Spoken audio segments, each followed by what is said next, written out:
Good afternoon, everybody. My name is Donna Fiesel, and I'm your host of The Edge on IC Radio, your source for news and entertainment. You can find us on television, too, Channel 182 on Charter Communications and Abundance Television, which is found on Roku, Apple TV, and Amazon Fire. I know. Let's go ahead and get into it. We have Doug McGee with us. He's with the Second Chance Animal Shelter. And so you have a special guest for us today, Molly. Hey, Molly. She said, hey. She came in yesterday. She is 8 years old, and one of her owners died. I think it was a family, and one of the two people died. So the other one, for whatever reason, brought her here. And she said, I'm getting used to it. She's so sweet.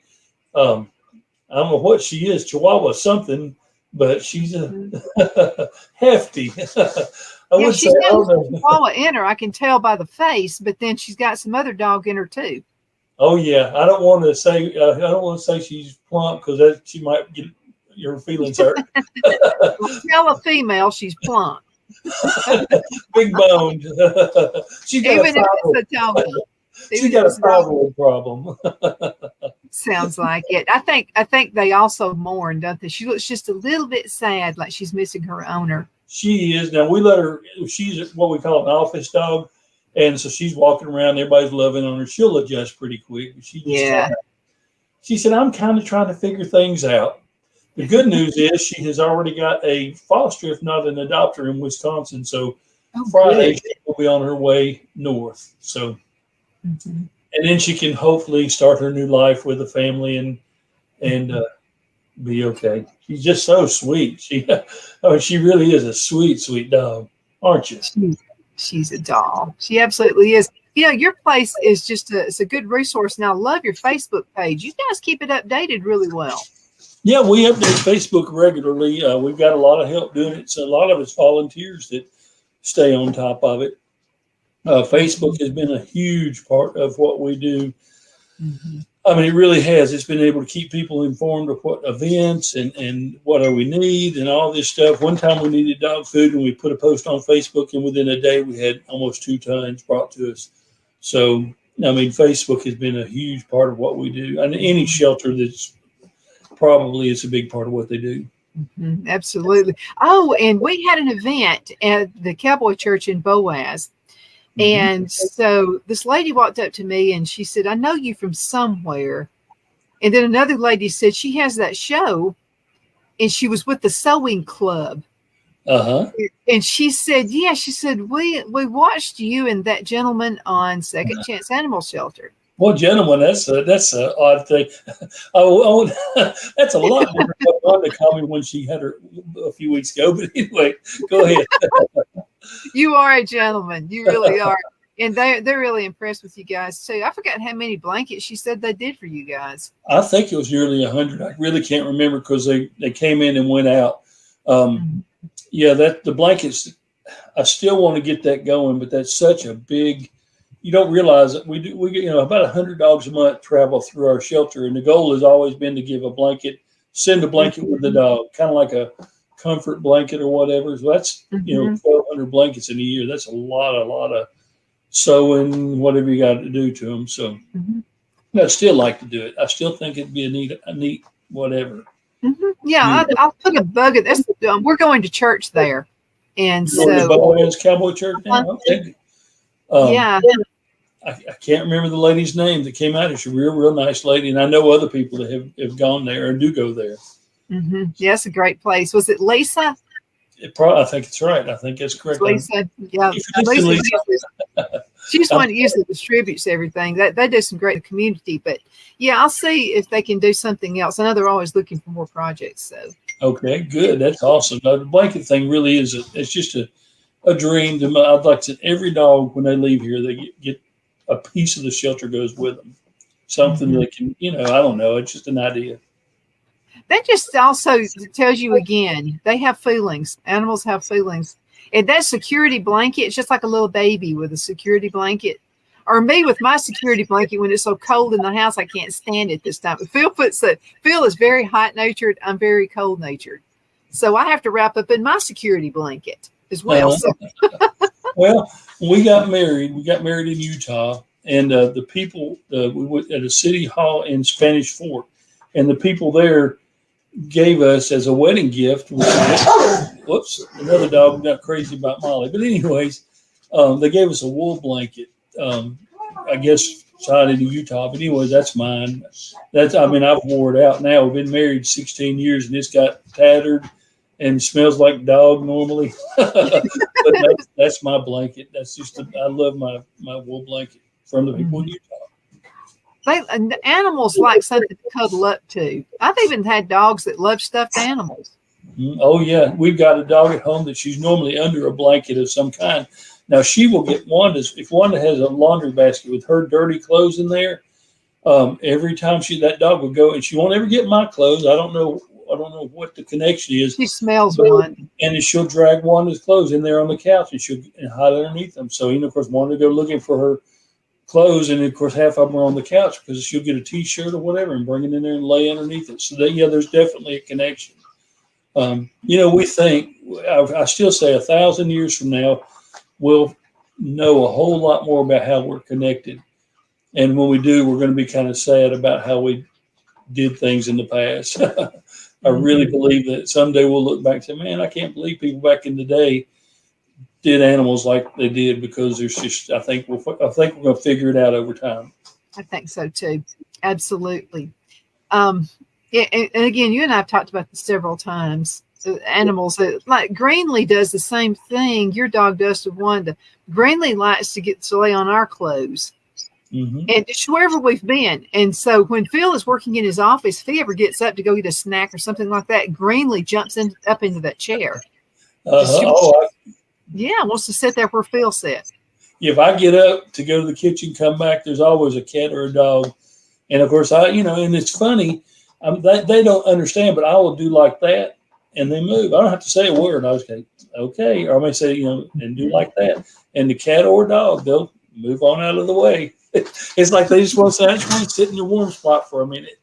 And something, you and me and we need to go to Montgomery. I talked to our representative, Jenny Shaver. She was on the show the other day, and you need to go back and look at that show, because, she's a huge animal lover, and she's got dogs and cats and horses and everything else out there. Are they in session right now? Yeah. See, I'd like to, I know it's hard to get in to see different people like that, but I'd love to meet a representative in our state government that really is a pro to figure out what we can do. If there's anything that we can do to make things better. This business, every day, you heard of the Serenity Prayer, help me to understand things I can change, and I can't remember exactly what it is. But we were talking, accept the things I can't change. And the wisdom to know the difference. I'm struggling with that. I really do. This past week, within just every day in 30 miles from here, they're putting down 10 dogs. The other day, they put down 8 right here close, 21. In another city. I don't want to make the cities look bad. They're only doing what they have to do because they have no other options. But when the day that they put the 21 dogs down, the city brought 35 dogs to a local vet, put them down. Well, they scrambled and found homes for 14 cats or dogs, and 21 didn't make it. And the girls, they interact with Wanda a lot more. I'm not a social media person. And they sent Wanda a message saying, we're devastated. We cried all afternoon. These girls and maybe some men, I don't know who works at the vet's office. They said, we put down 21 and said, we just wiped it just killed just wiped them out to put down, not the dogs, but the people. The souls of the people were hurt by having to put down 21 dogs. But the city brings them in and said, hey, that's it, Yeah. And I just can't imagine. Me and Teresa have both said it would be very difficult. I don't know if we could work at a place like that. I don't know if we could. I just don't know. One lady I know that works at a high kill shelter says she drinks all the time, has often had suicidal thoughts because it wears on her.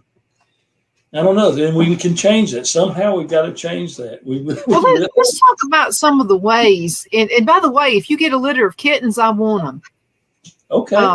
Yeah, because let me tell you something. When you live on a farm, guess what? You have chickens, you have other kinds of animals out there. It attracts mice So and rats and all this kind of stuff. You get a bunch of cats out on your farm, that's the best mouse control you can have. We get people call all the time. They call we are a dog shelter, but they'll call us because they've got a litter because they don't know that we're just a dog shelter. I will try my best to find you a litter of just, because cats are different on the survival aspect. Cats can survive. That's what they do. They hunt mice, and they can, they just kind of they just figure it out. Dogs, it's a lot more difficult. And for a dog to survive, he actually presents more of a danger to people because they could bite people, they could attack things, livestock. Well, here's the problem, though, Doug. Here's the problem. I got a problem with Phil on this. And I promised him, I said, I promise you, these cats are going to stay out in the barn. They're going to stay out. I won't bring them in the house. And he looked at me and went, sure, that's where they're going to stay. I believe that. I'm seeing the purchase of litter boxes and cat litter in your future coming into your. If you're like us, first time it turns real cold or rainy, they're going to be outside meowing, and you're going to be going like, I'm just going to let them in for tonight. Just for a minute. Yeah, that's what I do. Next time you'll be laying in bed and want to be. Don't tell Phil though. Don't tell Phil that's what I'm going to do. I think he's been married to you long enough to know what's going to happen. He already knows.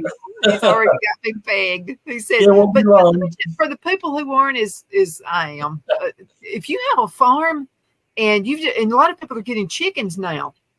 And rats just come from everywhere. They're just in these great old big rats. And my fear is that we've caught a few in the house. In Greenland, it's a pretty good mouser. We have, we're a dog shelter. We got almost right now this morning 278. So our numbers are doing better. All dogs, all big dogs. Half of them are not friendly to cats, and yet cats. We have a load of cats. Cats continually come to the shelter. We get them fixed, but now the cats are feral. You can't catch them, but the cats came here for the rats and the mice, and the rats and the mice came because of the dog food. We have a lot of snakes here.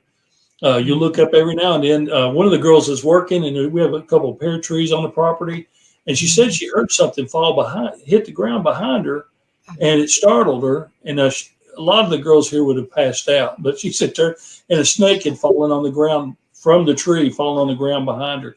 Just a chicken snake or king. I don't know what kind of. I didn't see it, but yes, those are the good snakes. Oh yeah, all snakes. I'm more careful with poisonous snakes, but I don't think any creature on earth is bad.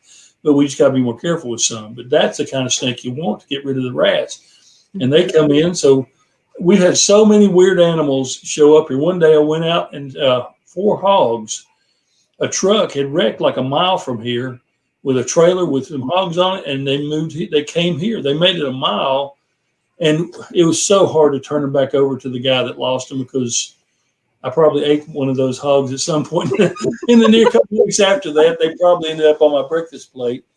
But we've had hogs show up. Of course, we've got a lot of possums and things like that around. So I'm not a possum fan. I am just not a possum. If there's one animal I don't like, it's a possum. You know what, Doug? We've got to go into a commercial break. Can you believe this? Over half the show. We'll be right back in just a minute. Everybody hang in there. The Hatter Cafe and Country Inn is nestled in the northeast corner of Alabama the Beautiful in the delightful town of Mentone. We're located on top of scenic Lookout Mountain near Little River and DeSoto State Park and located only 5 minutes from shopping and restaurants. There is also a nearby community walking path and golf course. We welcome everyone through the doors and we are committed to outstanding service for all guests. At the Hatter Cafe and Country Inn, we invite people from all walks of life to come and get away from it all, enjoy the open spaces, treetop views, fresh, clean air, and experience Southern hospitality at its finest. We look forward to hosting you. To reserve a special event, or if you would love a special getaway at the Country Inn, you can call us at 256-634-2018. Are you ready? We all wonder what tomorrow will bring, but the future lays itself at the feet of the prepared and surrenders to the will of the persistent. It's not easy, but today shapes you so you can shape tomorrow. With Northeast Alabama Community College, when the future asks if you're ready, you can answer yes. Begin your future at Northeast Alabama Community College. The only place I buy my beef is Lone Tree Ranch in Collinsville, Alabama. Their cattle is born and raised on their ranch, grass and grain fed, and you can feel confident when you serve your family and friends because their beef is all natural and no antibiotics or hormones are added. You can buy whole beef or perhaps go in with family or friends and buy half. Their customer service is number one as they take care of the delivery to their local processor and can deliver to your home for a small added fee. They also offer herd replacement heifers. I always call Lone Tree Ranch in Collinsville, Alabama for my beef specialty recipes and cookouts, and you can too. Food shortages are increasing, so buy local by calling 256-523-6462. That's 256-523-6462.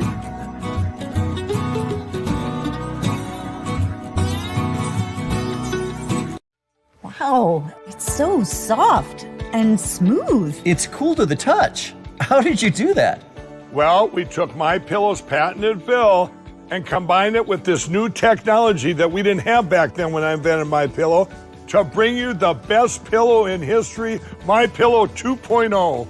Because of all of you, MyPillow 2.0 has been a huge success, and now we're bringing you our best-selling Go Anywhere MyPillows with the same temperature-regulating technology.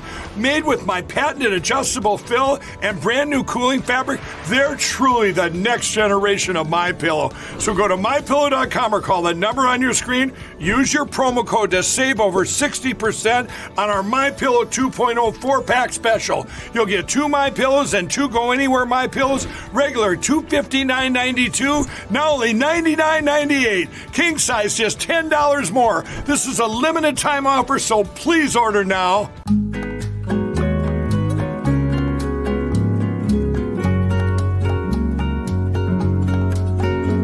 At Lamone's Mexican Restaurant, located in Henniger, Alabama, and voted Best Mexican Restaurant of DeKalb County, Alabama 2020, we're here to serve you with authentic Mexican cuisine. Order easily online by going to lamonsmex.com or call 256-657-3999 to place your order. We're open Sunday through Thursday, 11 a.m. to 9 p.m., and Friday and Saturday, 11 a.m. to 10 p.m. Whether you're celebrating a cozy date night for two or a celebration for a crowd, at Lamone's you'll love our atmosphere and friendly servers. Thank you for dining with Lamone's Mexican Restaurant.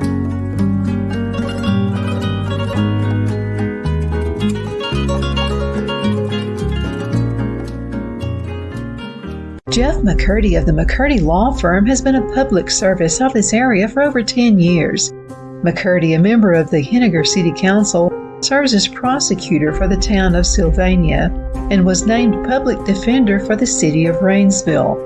The McCurdy Law Firm is located at 17326 Alabama Highway 75 in Henniger to better represent his Jackson and DeKalb County clients. If you need to be represented by a true public servant with proven success, call Jeff at 256-996-8701 or send a private email to mccurdylawfirm@gmail.com. No representation is made that the legal services performed is greater than the legal services performed by other lawyers.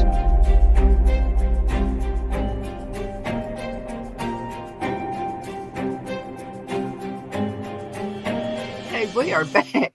My name is Donna, and I'm your host of The Edge on IC Radio, your source for news and entertainment. You can find us on television, channel 182 on Charter Communications, and Abundance Television, found on Roku, Apple TV, and Amazon Fire. Okay, Doug, you need to tell the girls, the advertisements you see behind me, there's Lowe's and there's the Big Tree Ranch and all that, Lone Tree Ranch and all of those. I need a graphic of Second Chance Animal Shelter, a real good clear one that I can put on behind me there. Okay, So we have Tell her I'll send her that. Teresa said she would send that to you, but we have a girl that is real artistic that works here. So I'm sure Teresa will send you something great, but if we may work on something better. So. The more simple, the better.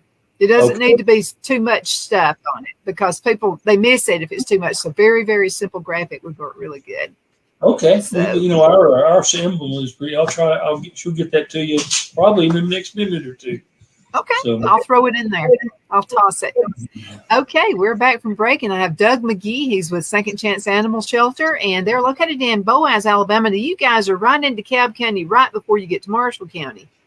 Yeah, we are on the line. We're from right here. You can go another 2 miles and be in Etowah County. We're right, almost like a tri-county. Oh, you're in the middle of everything. We really are, and our area. Even though we're in Boaz, I've always kind of classified our area as everything within 50 miles of where we're sitting.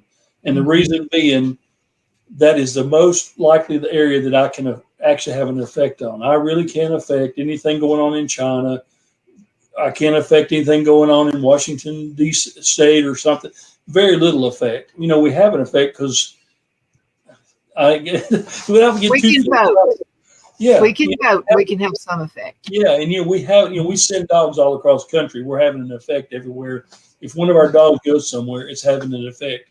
So, but still, the most impact I can have is in 50 miles, and that puts us in Etowah, Jackson, DeKalb, Marshall, Morgan, Madison, I can't remember. I probably missed a Coleman. It puts us all out there. So we are more than willing to help anybody in that 50-mile range.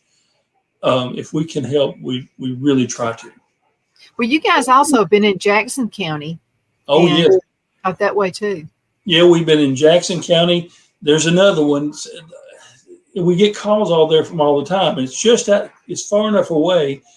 There's just resources. Every county is so different. A lady called me from Jackson County the other day saying that her neighbors kept their dogs chained up and didn't feed them and all. And every now and then they would go down there and feed them. She's all tore up over it. Can't seem to get any help. So we're trying to build our networks of areas 40, 50 miles away. And every network is so different. Every county you deal with has a different protocol. Every city you deal with. And that's one thing I wish we could change. I wish everybody get on the same sheet of music. Pit bull fighting situation in Etowah County. And the people, they say they know what's going on. They can't get a response, any kind of response from anybody, whether it be animal control. So there's something that we're missing there. I mean, all these law enforcement and animal control entities are like they're all separate and they're going different directions. And I would love to figure out a way to change that. To make the standard, have like a state standard, an area standard. So if this happens in this area, this is what you do. Most time, nobody knows what to do. Well, that's what Jenny Schaefer said, our state representative. And, she's all over. She's like in, DeKalb County, part of Marshall County, and then also, out in Cherokee County, Etowah County. She's just all over the place. And so when she was on the show the other day, I mean, that's what she was talking about too. And so I asked her, you remember we were talking about an animal being property? And could you change that? She said, I don't know how that could ever be changed. I still say there ought to be a classification, living property and then living property. If it has a life, then there should be certain ways it's got to be treated, period.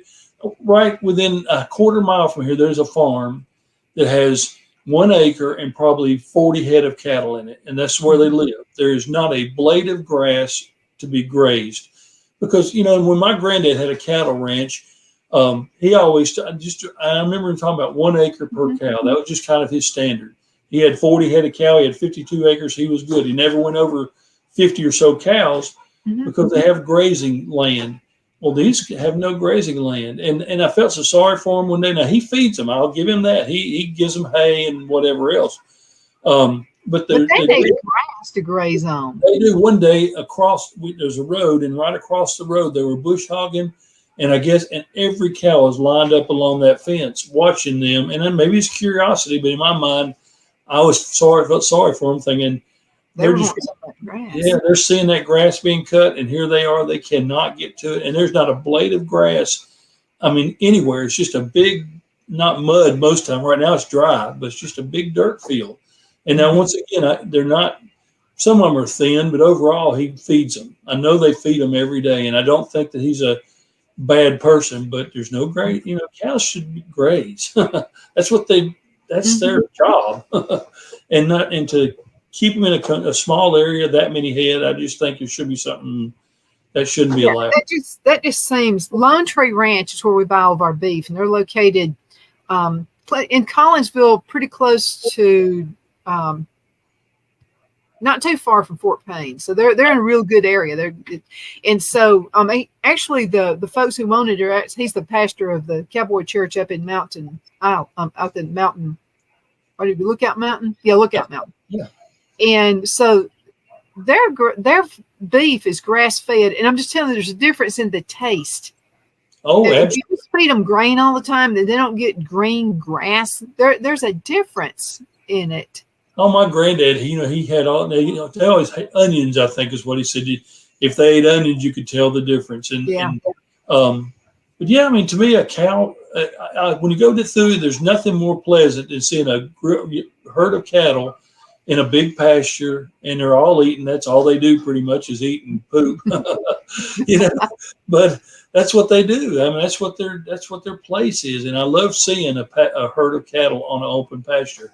I don't love seeing a herd of cattle and I understand that a cattle yard or something like that, that may be a temporary situation, but this is a permanent situation. They're always there, and they never get the opportunity to graze. I just think it's sad. and I know it's wonderful. We rent our land out to a cousin of mine who has cattle. And it's just nice to see them out there grazing on the grass, and it's what they love to do. That's it. And I know there's a lot of cattle farmers who are thinking, mind your own business. There's a business. And I get that. Your beef is better when it's grass fed. I'm sorry. That's right. And, I'm striving to become a vegetarian. I haven't made it yet, but I would like to think the beef that I ate was happy beef before it died. I like to think that maybe. Can you believe this? We got 1 minute left in this segment. 1 minute. Man, time just goes by, Doug. Okay, Doug, how can folks get in contact with you? They can come by and visit. We're right at the Marshall-DeKalb County line on Highway 168. Call 256-561-2411 is our phone number. Find us on Facebook at Second Chance Shelter. I just ask, find somebody. Get here. I would love to talk to anybody who's an animal advocate. I enjoy it. I enjoy the conversations, and I want to find a better plan than what we're doing. Mm-hmm. Absolutely. And they finally got that bridge fixed. So part of the reason for not coming by was because that bridge was out. How long? It was like over a year or something. Oh yeah, over a year, and it took us 5 extra miles going to town. So now it's, of course, it's weird how 2 months after it's fixed, you forgot how bad it was or how much of an inconvenience it was. Now it's just like it's been there forever. So it's kind of odd. That is awesome. Doug, we're going to have to call it a day. Thank you so much for being on the show. As always, tell Wanda I said hello. If I can catch her, I will. Okay. Thank you so much for watching The Edge on IC Radio. You are absolutely awesome. You're the reason we do this every day. And if you have any questions, anything you would like for me to cover and do a little research, I'll be glad to do that for you as well. You can send an email to donna@donnasedge.com. That's donna@donnasedge.com. Make sure you look up Second Chance Animal Shelter also on the internet. Thank you again for watching. Bye-bye.